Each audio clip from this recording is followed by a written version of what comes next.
Time T V کے معزز دوستوں، مشتری سورج سے تقریباً 770 ملین کلومیٹر کی دوری پر واقع ہے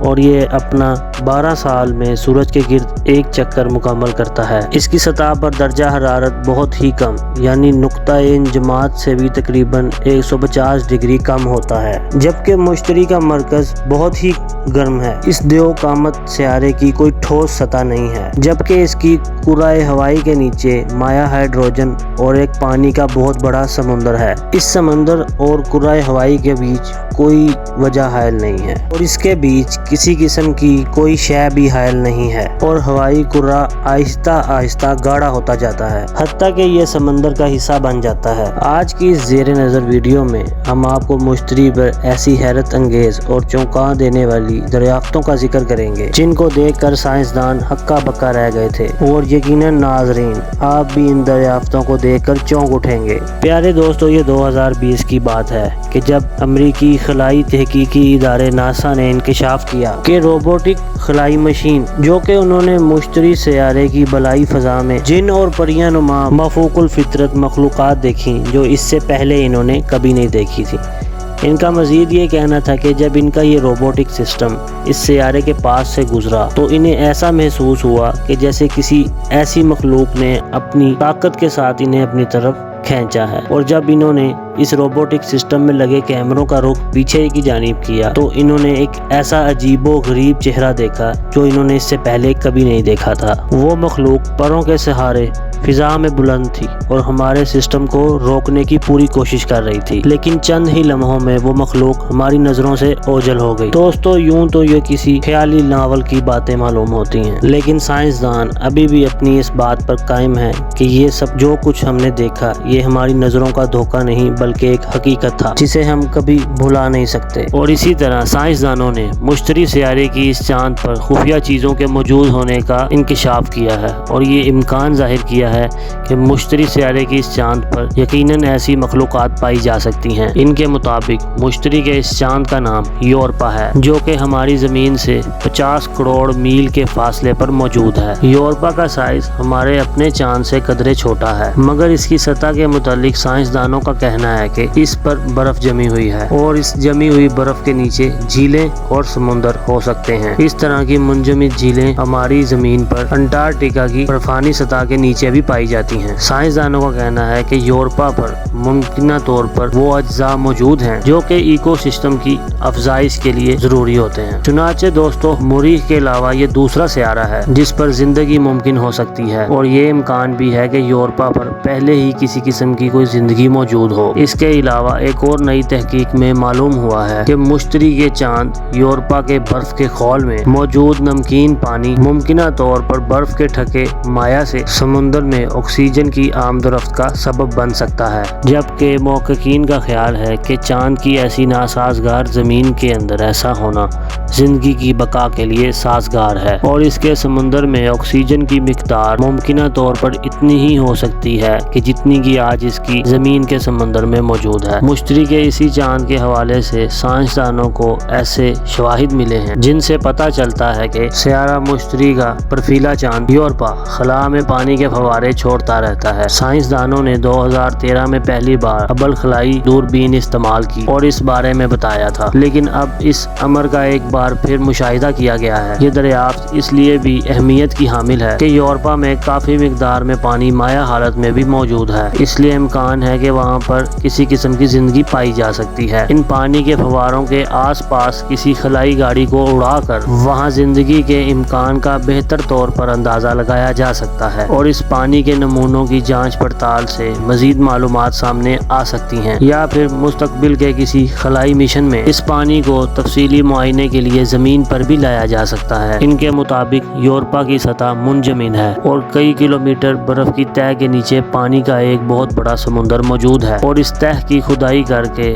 نیچے سے پانی نکالنا خاصا مشکل ہے، لیکن سطح سے اچھلتے پانی کے فواروں کے نمونے حاصل کرنا نسبتاً آسان کام ہے۔ معزز دوستو، اس کے ساتھ ساتھ ایک نئی خلائی تحقیق میں سیارہ مشتری کے اسی حیران کن چاند یورپا پر لاتعداد برفیلے ستون پائے جانے کا انکشاف ہوا ہے، جو کہ 50 فٹ تک بلند ہے، اور ماہرین کے مطابق یہ انتہائی نوکدار ستون یہاں اترنے والے کسی بھی خلائی جہاز کو بآسانی تباہ کر سکتے ہیں۔ ان کے مطابق زمین کے برفیلے علاقوں میں جب سورج کی روشنی نشیب میں موجود برف سے ٹکرا کر واپس لوٹتی ہے تو جس طرح کی نوکیلی برف وجود میں آتی ہے، عین اسی طرح یورپا پر بھی نوکیلے ابھار وجود میں آ چکے ہیں، جسے ماہرین پینیٹینٹس کا نام دیتے ہیں۔ یاد رہے کہ یورپا چاند زمین سے کئی گنا خشک اور کئی گنا سرد ہے، اور اب تک ہماری ناقص معلومات کے مطابق اس پر فضا نہ ہونے کے برابر ہے، یعنی یہ کسی قسم کے گیسوں کے لحاف پر لپٹا ہوا نہیں ہے۔ یہاں شکل اس قدر کمزور ہے، اور یہی وجہ ہے کہ یہاں جمنے والے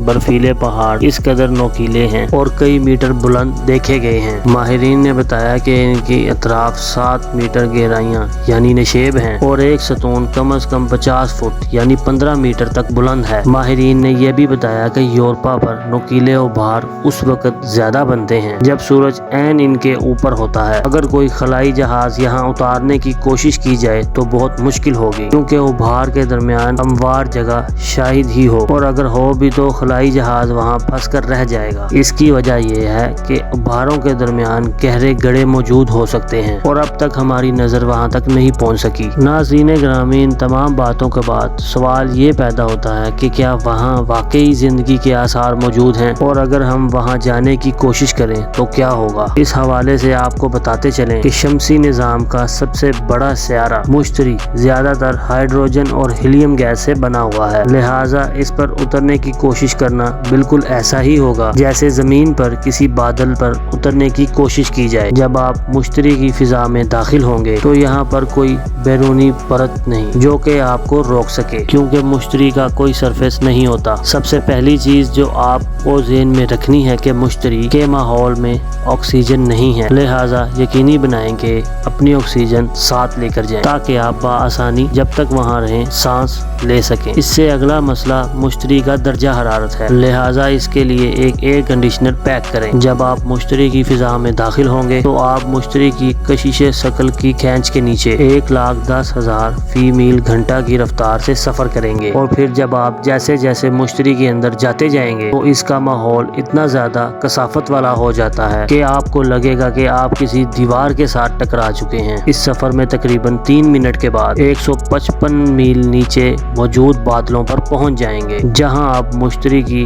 گردش کا پورا اثر محسوس کریں گے، اور یہاں آپ کو کچھ بھی دکھائی نہیں دے گا، لہٰذا آپ کو اپنے ارد گرد کی تلاش کے لیے روشنی کے آلات پر انحصار کرنا پڑے گا۔ اس سفر میں جب آپ 2500 میل نیچے پہنچ جائیں گے تو درجہ حرارت 100 فارنہائٹ ہوگا، جو کہ اتنا گرم ہے کہ سب سے زیادہ پگھلانے والے درجہ حرارت لینے والی دھات ٹنگسٹن بھی پگھل جائے گی، جبکہ یہاں تک پہنچنے میں آپ کو کم از کم 12 گھنٹے لگ سکتے ہیں۔ اس سفر میں جب آپ 13,000 میل نیچے جائیں گے تو آپ مشتری کی سب سے اندرونی پرت تک پہنچ جائیں گے، جہاں دباؤ زمین کی سطح سے 2 لاکھ زیادہ مضبوط ہوتا ہے اور درجہ حرارت سورج کی سطح سے زیادہ گرم ہوتا ہے۔ یہ حالات اتنے سخت ہیں کہ آپ کے آس پاس ہائیڈروجن کی کیمسٹری کو تبدیل کر دیتے ہیں۔ ہائیڈروجن ایٹم اس دباؤ والے ماحول میں ایک دوسرے کے قریب آنے پر اس قدر مجبور ہو جاتے ہیں کہ ان کے الیکٹرون شیلز ٹوٹ جاتے ہیں اور دھاتی ہائیڈروجن نامی ایک معمولی مادہ تشکیل پاتا ہے۔ لہٰذا اگر آپ نے نیچے دیکھنے کے لیے لائٹ استعمال کرنے کی کوشش کی تو یہ بھی ناممکن ہوگا۔ آپ جیسے جیسے نیچے جائیں گے تو دھاتی ہائیڈروجن والی قوت آپ کو اوپر جبکہ کشش ثقل آپ کو نیچے کھینچے گی، اور اگر یہ دونوں قوتیں برابر ہو جائیں تو آپ مشتری کی فضا میں تیرتے رہیں گے۔ ناظرین گرامی، ان تمام باتوں کے بعد مشتری پر اترنا یقیناً ایک برا خیال ہے، اور ہم کبھی دیکھ نہیں سکتے کہ ان شاندار بادلوں کے نیچے کیا ہے، لیکن ہم دور بیٹھ کر اس پراسرار سیارے کا مطالعہ اور اس کی تعریف کر سکتے ہیں۔ ویڈیو کے اینڈ میں آپ سے اجازت چاہوں گا۔ اپنا بہت سارا خیال رکھیے۔ اللہ حافظ۔